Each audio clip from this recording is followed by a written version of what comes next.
This week on Music Worth Buying, we're going to be checking out music by the Budrows. And The Call.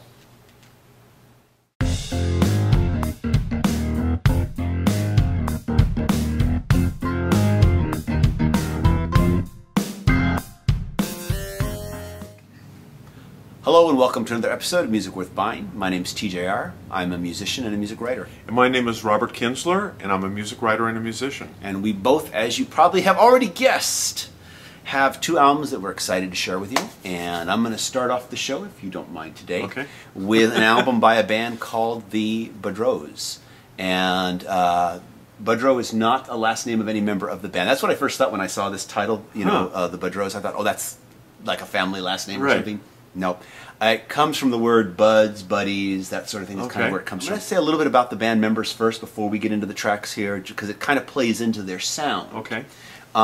The band is Jason Farthing, who plays cigar, box guitar, gas can banjo, suitcase kick drum, tambourine, and vocals. And now Jason began building cigar box guitars as playable artwork. And as these guitars were displayed in galleries, Jason became kind of a one-man band playing these cigar box guitars along with a kick drum and a tambourine, on foot pedals, while he played to show off the bluesy sound of these homemade instruments. Now, he was then joined by his stepdaughter, whose name I hope I pronounced properly here. It sounds like it's pronounced Macarena. I'm hoping I'm saying that. Rivera is the last name. And she does lead vocals, plays washboard, plays washboard and percussion. Cool.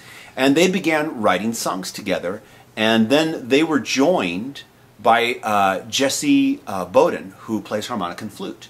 And they described the music as homemade cigar box swamp rock and roll.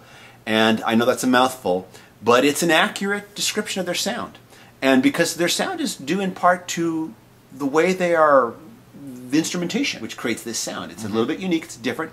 These are cigar box guitars, and we're just gonna play this for you. I mean, these guitars have like 4 strings. One of the guitars even had 1 string, and they still have a song with a 1-string guitar. Wow, cool. So let's go ahead and just play a track now, so you can get a taste of this. This is a song called "Saving Grace."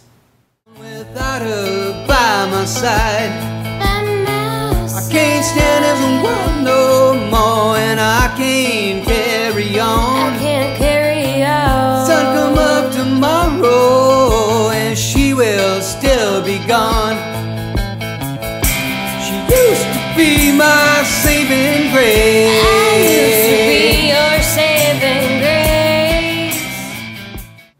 That's my first time hearing the Budrows, and I just like what I hear right away. I mean, I like you're saying, that mix of instrumentation, kind of the mix of Americana and blues and roots music, and it just strikes you as very authentic, but also very well played and sincere. It also still rocks. Yeah. It also still rocks. It has just that enough edginess to it that it still rocks. And I like the fact that I should show the packaging here. This is the CD. It's available on CD and on vinyl, which is unique, considering that they're not signed to a label. Yeah, they're doing this independently on their own. They did a Kickstarter campaign to get this is their second album.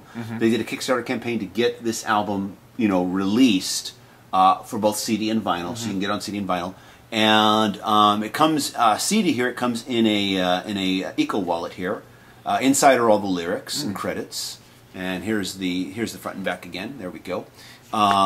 CD is trying to escape right there. You can see it trying to come out. It knows we want to hear it again. It knows we want to hear it again, so we're going to put it back inside. I like the fact that they are a multi-generational band. We don't use the O word here on this show. We say mature or veteran artists. Veteran artists. Yes, and so we've got 2 more mature musicians with a younger musician. And I like the fact that they're a multi-generational band. We don't see too much of that. Yeah, we don't. Hardly at all, anywhere, ever. And so it's good to see that, actually, in my opinion. And they've got a great sound, and these are really good songs. Yeah, sounds fantastic. And because of the kind of music they're doing, the ageism, it doesn't hurt as much bands that are doing blues and stuff. I mean, we talked recently about Walter Trout, that although had kind of been a member of Canned Heat or this or that. He didn't really make it big as a solo artist in the United States till he was like 50. Yeah. Which is amazing. So there is always audiences that are willing to, that if you're really great like this, that they're going to be willing and support you in your music and stuff, and that's great. Yeah. So we're going to go ahead and check out another track here. This one is called Pass That Whiskey. Get a glass now. Yeah, get a glass now. And drink that whiskey down. Get a glass now. Yeah, get a glass now. Let's drink this bottle to the...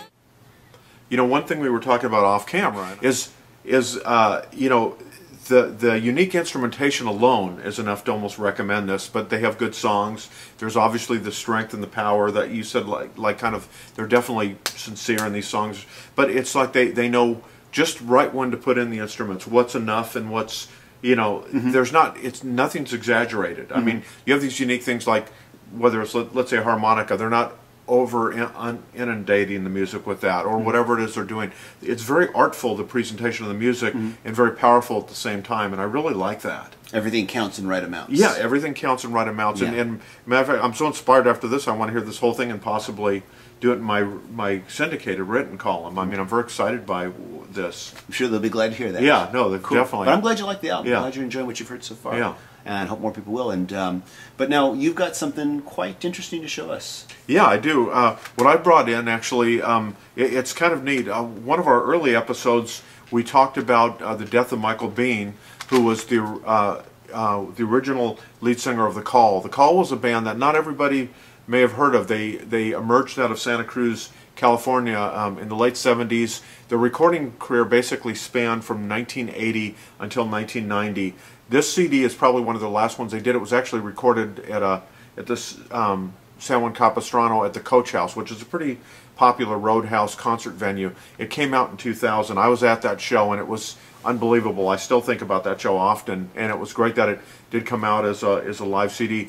Michael Bean sadly passed away. He was the sound engineer for his son, Robert Levon Bean, who's the lead singer of Black Rebel Motorcycle Club. He was actually, Michael Bean was working at the show for his son's band, and he died of a heart attack back in 2010 in the summertime, and very sad. Well, last year in 2013, the other three members of The Call and Robert Levon Bean teamed up together, and they played several shows, and those are now featured on The Call, a tribute to Michael Bean, which is just coming out in September of 2014.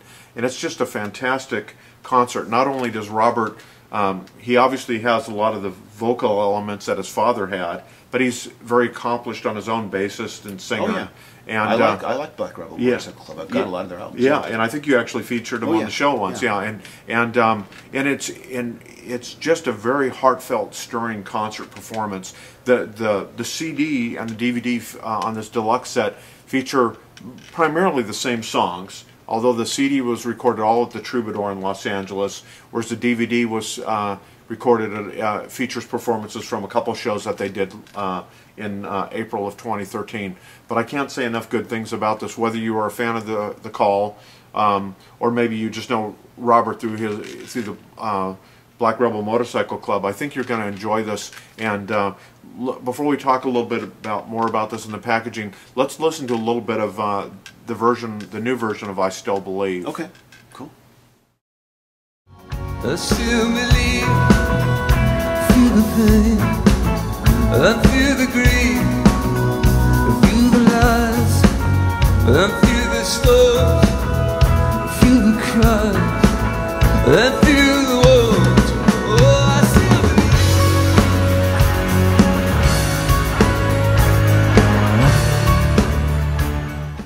You know, the first thing that struck me was just how much he sounds like his dad, which is surprising because he doesn't sound anything like that in BRMC. Yeah.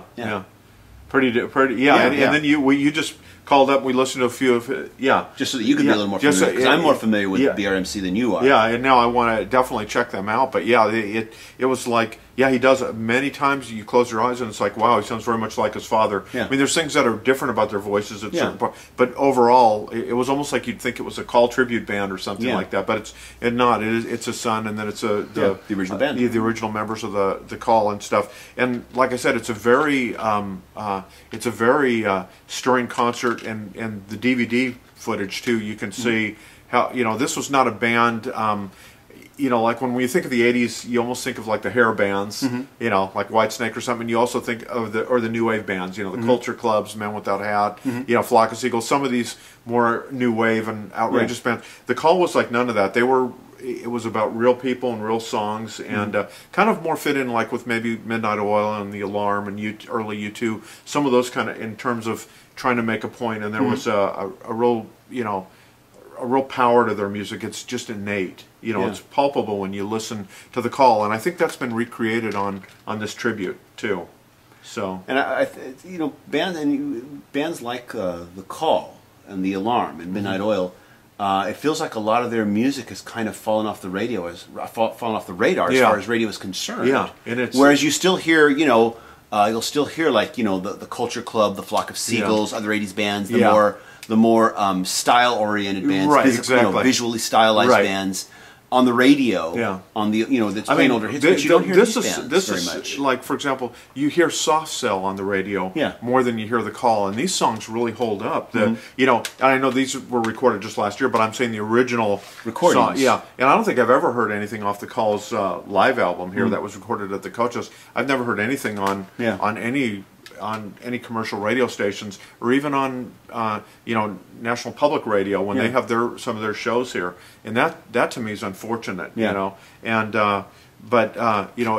like I said, and this is a very nice package too, by the way. I know we haven't got into that yet, but it comes in a jewel case here, but it has both the CD, and then we're playing the CD right now, and a DVD with bonus features and bonus recordings on it. And then it comes with a nice, not very fancy. I mean, you can see the empty microphone. That's obviously referring to Michael Bean and him not being there anymore. And then you can see here's the group as they were last year when they recorded this and stuff. And then just some basic notes about the collection and stuff. What I thought we'd do next is rather than try to confound people that are not familiar, I thought we'd play the new version of the band's biggest hit, which is called "Let the Day Begin," and let's play a little bit of that, so people that are sure, oh, who's The Call? I think when they hear this, they'll recognize the song. Okay.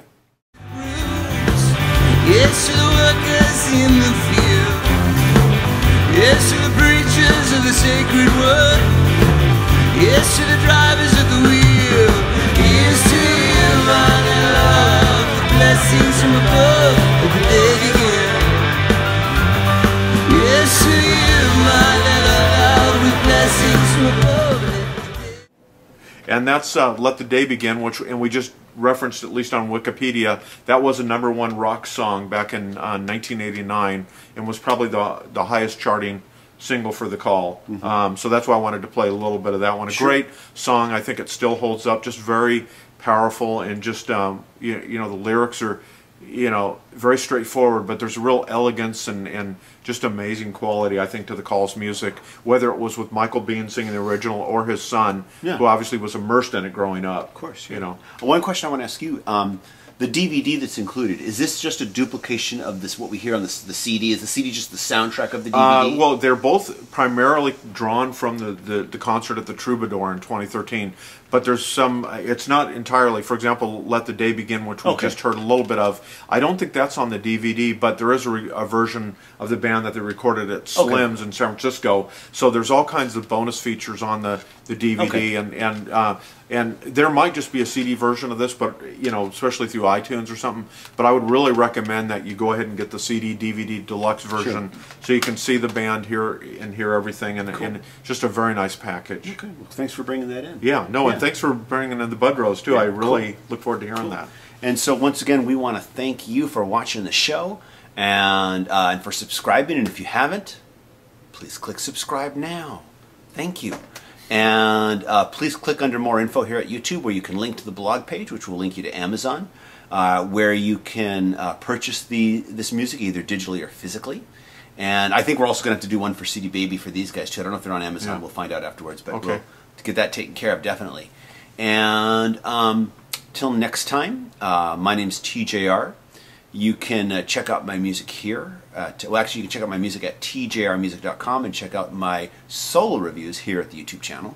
And my name is Robert Kinsler, and you can read more of my work at ocregister.com. And of course, you can also read it at musicnewsnashville.com and at musicworthbuying.com. It's all over the place. Cool. And we'll see you next time. See you later, everybody. Take care. Bye-bye.